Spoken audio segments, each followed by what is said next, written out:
now at the outer wall. Actually, I think it's time to carry some other weapon instead of game-breakingly powerful, although, yes, indeed, game-breakingly overpowered Crusade Grim. And, of course, knowing that the Symphony of the Night has a whole horde of game-breakingly powerful weapons, Crusade Grim, well, it's one of the worst cases. But now I'm going to head for the, you could say, the inverted underground places where the final piece of Dracula needed to access final boss, which is to say Dracula himself, is. And you can say that this corridor is quite a blatant example about why the inverted castle is just so cheap design-wise.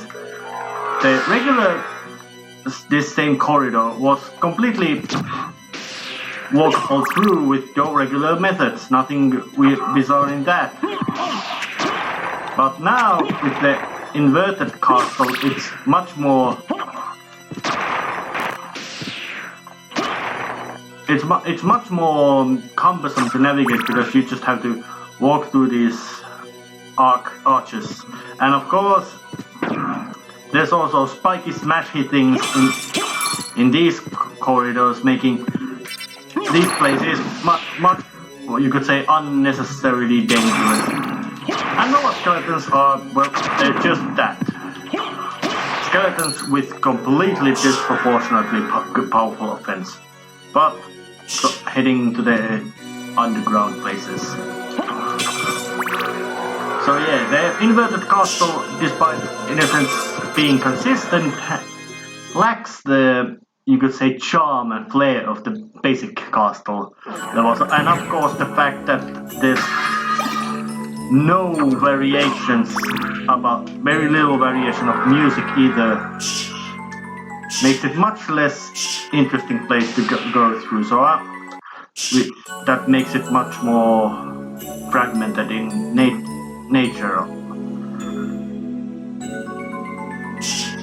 But it still shouldn't be considered a bad place, for at least the gameplay-wise there's much more interesting things in here, and the music still is good, it's just that it doesn't have as much variation, there's much less songs, and the inverted Colosseum is just dour place. It normally isn't particularly interesting place, though it has good music. This one just doesn't have. It's just boring place. It had quite, well, interesting but not particularly memorable boss and all that. But the underground caverns, of course, houses the perhaps the most. Well, it houses not only death, but also you could say the hidden super boss of the game, whom I'm gonna say to be the last. Of course. Oh, hello, doppelganger. Now you're doppelganger 40. Oh, and that means we're fighting in a much smaller space.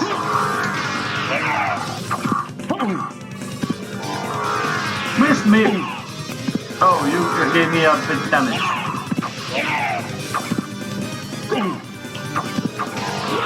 And that bolt was actually quite painful. And he's able to poison me. And if I remember right, this is the only boss you actually can inflict a status attack of any kind using Cursed Sword. I really don't know. I'm quite uncertain that is what weapon was needed, but even that, it wasn't particularly difficult. And of course the boss fight music is actually good in this game, but then again, in this game saying music is good is not at all, you could say, unsurprising. But Doppelganger has been defeated, so now it's time to walk elsewhere. And these inverted caverns with the equally inverted water now in the roof are actually very beautiful place. And that Venus beats are actually dangerous. And rock knights also dangerous, but their dangerousness is tempered by the fact that, well, and of course if I would use Prinssiä Grim, I would have sliced them, those crap plant monsters apart in seconds. Well, it still took seconds, but I would say I would have slashed them apart without even having to stop my stride. And there is no bridge here, but there is doorway. Yeah, Alucard has actually quite a big array of moves. Is disposed. Oh, and the gay barn goes down quite swiftly. Yep. The basic first boss of the game has proven himself quite honest of a pushover. Few slices and he's history. Time to pick up, still use the axes.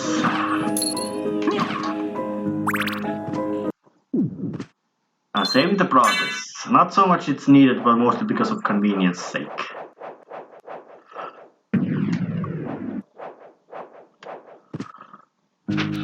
Yeah, inverted custom.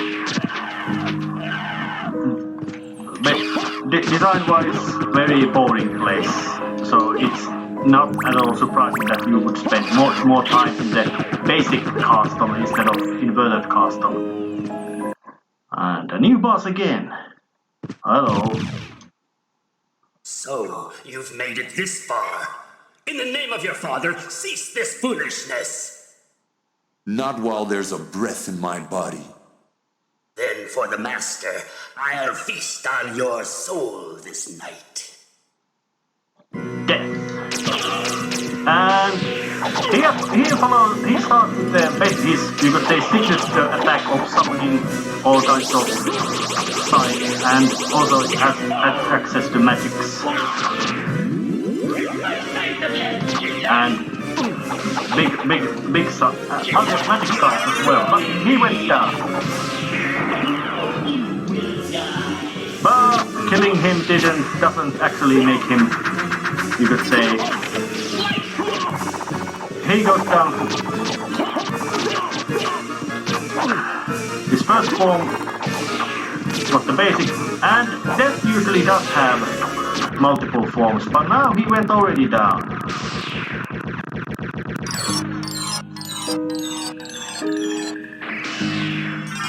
Eye of Blood. Now I have all the 5 necessary artifacts to defeat, or let's say to summon forth Dracula itself.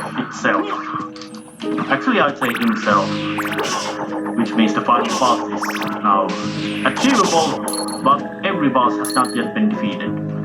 So I'm just walking forward to get to the saving spot, just so I can move nicely to the next place, which actually is right.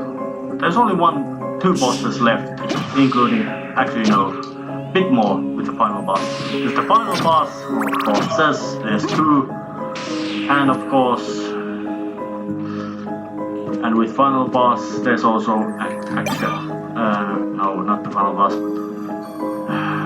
There's final boss and 2 other bosses left. So it's the final bosses and 2 other bosses left. And one of those 2 is the real nasty super boss, which you could say might warrant use of game-breaking tactics, just because, well, of its immense level of power. It's actually time to use these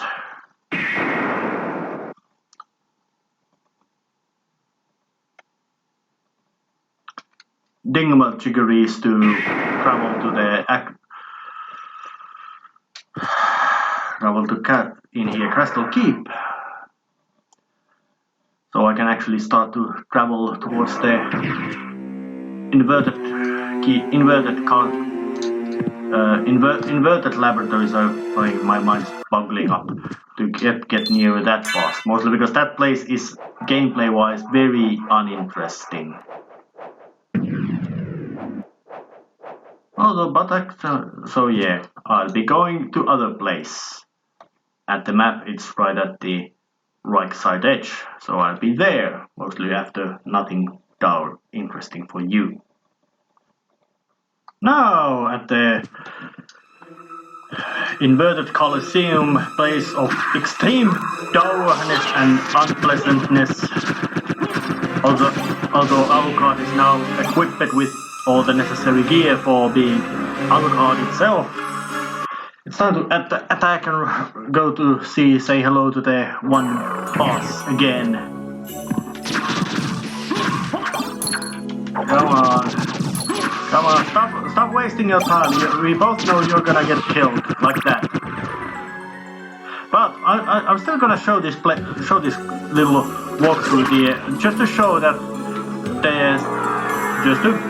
as a proof or one of many evidence for my hypothesis that the second part of the castle was more or less an afterthought which they had to get to the game just because, well, it was quite short, but it still was to be sold as a full-priced game. So that's why they had to add some extra length to it, and the easiest way was to just buy putting a reverse castle to it. Well, it does have quite interesting boss fights, but especially in these places, it starts to show why in hell it's not as even slightly as nearly well thought out place as the basic Castlevania is. I already did mention about the lack of any kind of plot or dialogue within this place. Well, not almost complete. But also the fact that there's just so much of this kind of petty asshole enemies that you have to deal with in this place, which make it so much annoying that they are not fun to fight against. They are not fun. And there's just so many of them that the game itself gets some slowdown. And that's authentic, that's got nothing to do with the emulation, that's just what happened earlier. Yep. But yeah, so as I was saying, place which was great design at the first form might not have been that in the second. But it still doesn't matter because you don't have to as cumbersomely navigate through the inverted castle in comparison to the basic castle, which has lots of backtrackery. This one does not. But so it's that way. But a new boss. Oh, and it's big. Beelzebub. Not Beelzebub, Beelzebub. I wonder, is that deliberately misspelled, or is it just that they've had a lot of... Castlevania has a good history of using much of English. But Beelzebub is actually quite down quite easily, just standing up here and flobbing off your access to it. But at least that's how I'm gonna start the fight against it. It's gonna take damage and it summons these huge giant flies again at you.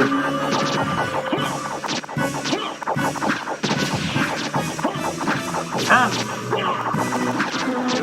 well, it might be a bit boring tactic, but it certainly is working quite well, so I'm not certain how much of pure damage it's gonna get, but it's gonna get at least some of it. Enough, it died. Yeah, I cheesed it to death. Otherwise it might have been quite more difficult. And some life max up. And of course this place also doesn't have even as grand music as the basic place. Ring of Arcana, that's actually quite handy item for the item farming or grinding things, because it increases your chances of getting items from enemy drops, and of course with the luck. So yeah, the basic, you could say that the luck mode is for to getting 100% in items. And with this save, it's time to actually head to the underground caves and just show how perhaps the most horribly overpowered thing in this game is against the bonus boss Galamoth, using magic of editing. Now at the Death's Lair at the beginning, and I'm mostly just gonna slog my way through the enemies. There's not much point of fighting them, seeing that they give just so little bit of experience points, and also by the fact that they are nuisance. So yeah, it's a real shame that Alucard cannot get any kind of neutralize being hit bump, for that's the one which really causes the annoyance. Just flying up these corridors, avoiding all these weeds, just because it might be just a little bit faster. But I think this is the first Castlevania game which actually has this kind of secret super boss. Of course, with the Lords of Shadow series does have DLCs, which of course which have bosses, which in a sense might count, but they are DLCs, which in a sense are not secret within. And the music is just nasty. It tells that something big and unpleasant is here. Absolutely huge, ginormous, and unpleasant. I do not have to emphasize it enough, but it's absolutely... Well, if I remember right, it actually has about a third as much hit points than the final boss himself, and that's Dracula. And some sort of witches flying with brooms. They are very annoying enemies to fight against, mostly because they got that shielding thing. You cannot attack them from the front, you have to attack them from the behind. And for that, they also are very active. And I'll fly that through.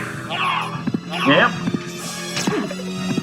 Ridiculous, minuscule amount of damage to the... just that... But that one I do smack there. The shield rod is actually very slow and clunky weapon. But as it is, it's a weapon which is, in a sense, empowers your shields. And of course, using that with the most superior shield of the game, which of course is the Alucard shield, makes you, well, using a term game break, hilariously overpowered would be quite much of understatement. And yeah, but I'm gonna show you just how hilariously overpowered Alucard becomes, and even though knowing that Alucard is already quite overpowered, that one just makes it even more so. But I'm gonna save just before. Actually, no, this was not saved. Fuck. No need to pick up one coin. There's actually, even though the game does have use for money, it runs out quite eventually. And in here was the Grand Falloon. Oops! Galamoth. And it's big, and it shoots these dark orbs, or however you want to call it. Impact damage is absolutely painful, And as it's just so huge, it's very difficult to get high enough to do damage to it. Not to mention that lightning rod attack, which is also using. Galilot has lots of tricks in its sleeve, but just use the.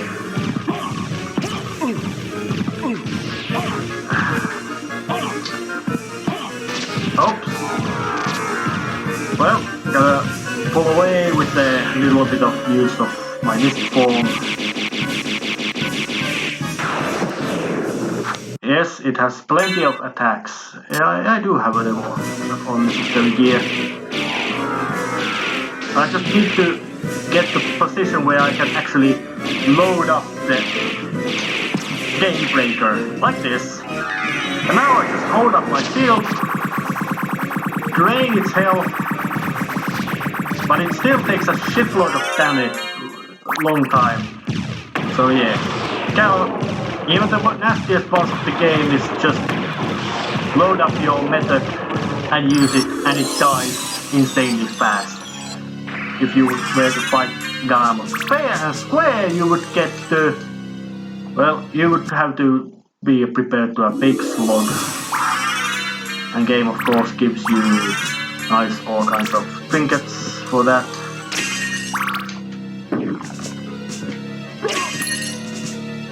And of course, well, there's Ruby Circlet and Gas Cloud, which is also one of the many game breakers of the game. As in it, of course, makes your mist form cause damage to enemies, which already is quite hilarious. So yeah, enemies try to breathe in Alucard. They get asphyxiated by chlorine gas. Actually, I think chlorine is dangerous because it actually, when it reacts with water in your body, it transforms into. So yeah, I can just become my gas cloud, or take my mist form and just slowly walk to. Float through the enemies and they will die to it. Now, if that isn't game breaking and hilariously overpowered, hard to say what is not game breaking and hilariously overpowered.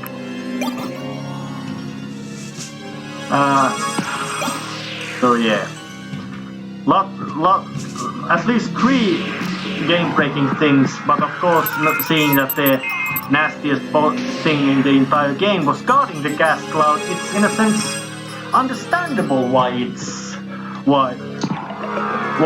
something like that might be available. And just fly past through these. Yeah, oh look at that. That's just die.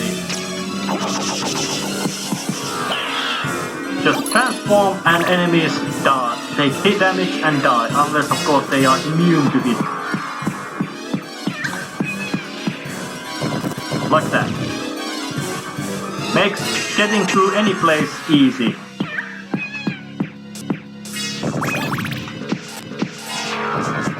But of course, when a place where there's lots of things, it becomes a bit more complex or complicated. But now there's actually every boss of the basic game has been defeated and horrifyingly mutilated. So it's actually time to go and face the final boss, who actually is immune to gas cloud, though not to other many game-breaking hilarity. So, but I'm not gonna use that method.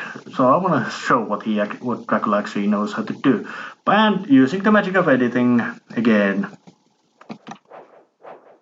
Now going towards the final confrontation against the final boss, and facing from I think from the Colosseum, it was the quickest path to get to there.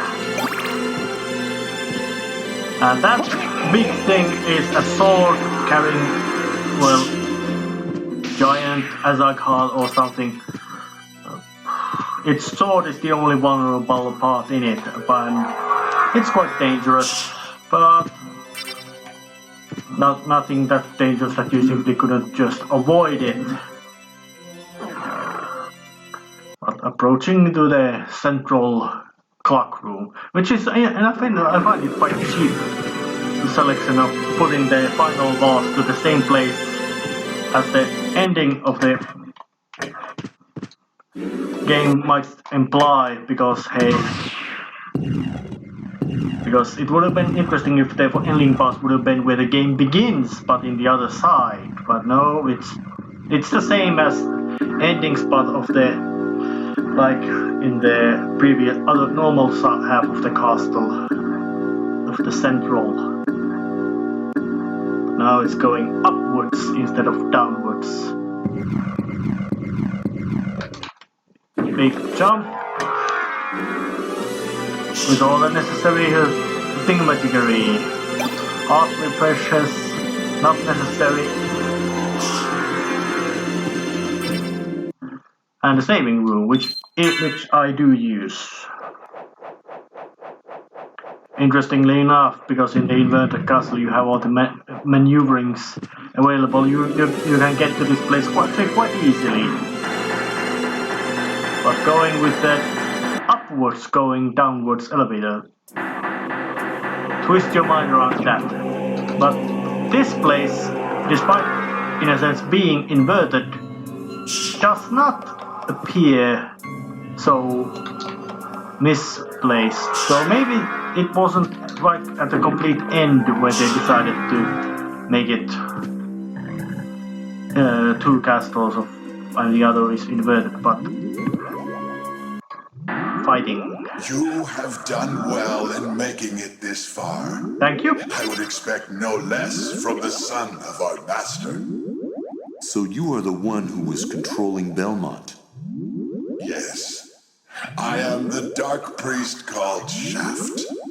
This world must be cleansed in the forge of chaos. Yeah. Why did you make Belmont lord of this castle?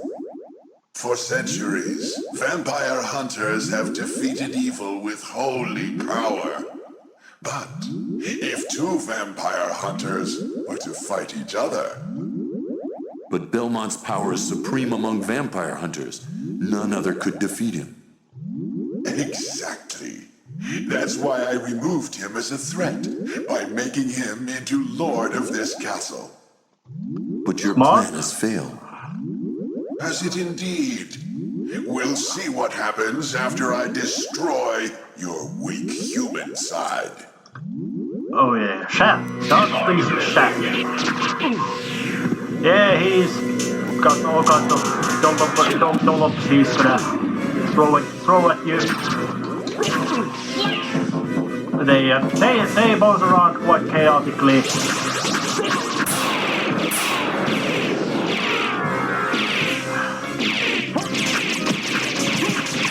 But I cut him apart in seconds. No! You claim to love the darkness. Go then and dwell there for all eternity. But my goal is achieved. Count Dracula has come to purify this corrupt world with the searing flames of chaos. Yes, he was killed. An eye opens in the background.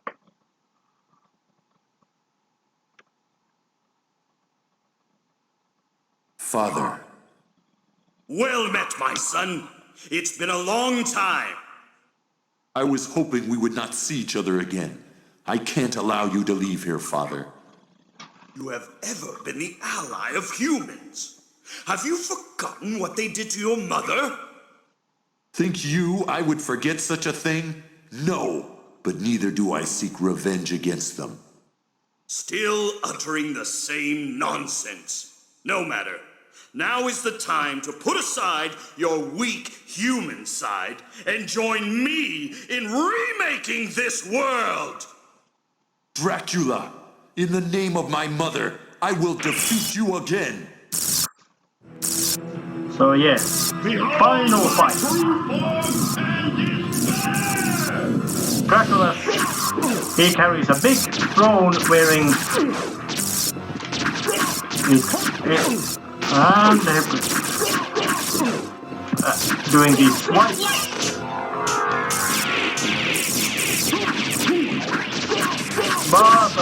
But whenever he comes to the foreground, you can keep attacking him. And now he's at the background, about to do some attacks. Hello, Pops. It's quite actually difficult to predict what he's about to do as well. Because, well, he is tough. I really don't know how far have I gotten in the cycle of causing him pain. Far enough. Go back whence you came. Trouble the soul of my mother no more. How is it that I've been so defeated? You have been doomed ever since you lost the ability to love. Sarcasm. For what profit is it to a man if he gains the world and loses his own soul? Matthew 16:26, I believe. Tell me, what were Lisa's last words? She said, do not hate humans. If you cannot live with them, then at least do them no harm. For theirs is already a hard lot. She also said to tell you that she would love you for all of eternity. Lisa, forgive me. Farewell, my son.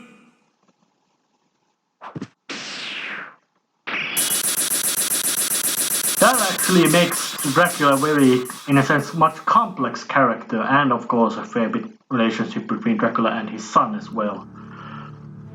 For they agree in certain things that Alucard ain't saint, but he is not seeking revenge either, while Dracula is seeking revenge. So you could say that there's still, and as the fact that how Dracula was defeated, Alucard is the perfect synthesis of both. He has the power of a of vampire, of the most powerful vampire ever, yet he still has the compassion of humans. Or better say, compassion humans are able to do. But now he has destroyed, Castlevania has been banished again. For quite a long time. For the timeline of the games is quite messy, but it reportedly ends at the 1999. I don't remember which game actually ends the timeline. So you made it. Alucard, I'm glad you're all right. I'm sorry. 'Tis my fault you had to fight your own father. Fear not. I had my own reasons for destroying him. It must have been painful for you. Indeed.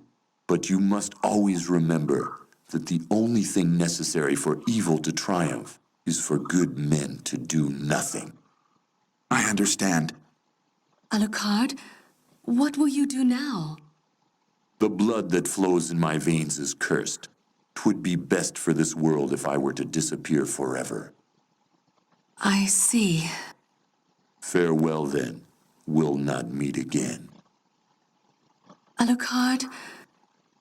Don't you want to go after him, Maria? No, it's best this way. I can't ease his torment. Someday, perhaps, we will meet again. And on that day, maybe. I see. Let's go. Everyone's waiting for us. Yes, let's get out of here. And thus ends Symphony of the Night, with actually quite nice music, although the hamminess of the acting and all that is, and the blunderings in the writing text is still quite obvious. So these must be the voices. Hard to say which one of these, because these are not, in a sense, at least familiar voices. To me, it's hard to say who exactly did the what role. But thus, well, game is good. It still is good, although it certainly ain't difficult in any ways. and even get a complete 100% getting is just a matter of more like persistence and patience instead of skill. So, time to end this. Oh yeah, look at that. Brock Rammers, not 2 M's, but 1. I guess this must be one of the last games where this kind of misspellings were commonplace, or at least this game has lots of them, and noticeably them. So, ending this episode right here. See ya sometimes later. It's a real shame that really good Castlevania game has not come after this. Good ones, yes, but not really good one either.